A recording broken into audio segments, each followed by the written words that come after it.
It's interesting how his behind the music, I think they made that period after UHF bombed initially in the summer of '89 and between when Off the Deep End came out in early 1992.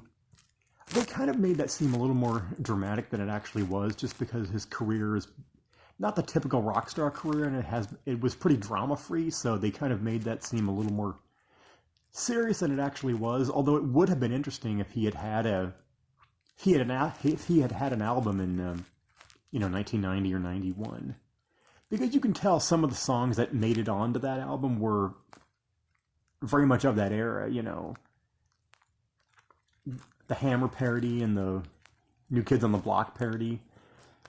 And he was planning to do, what's interesting is he was planning to do Snack All Night from MJ's Dangerous, but he just decided against that, luckily. I say luckily because it would have fueled the stereotypes of the time. He does food songs, he does Michael Jackson parody, So he luckily was able to break out of that with Smells Like Nirvana, but I always wonder about, there's a few parodies and like stuff of that era that he completely missed out on. Like, it would have been kind of neat to hear how he would have done like a Paula Abdul one, or even more so, because personally I love hair metal a lot.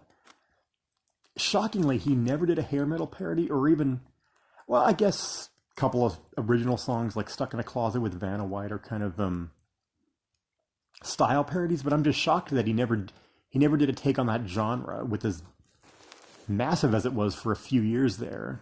But as I said, I'm glad to get the album that we got, but it would have been interesting if he had had a 1990 or 91 album in that middle zone there.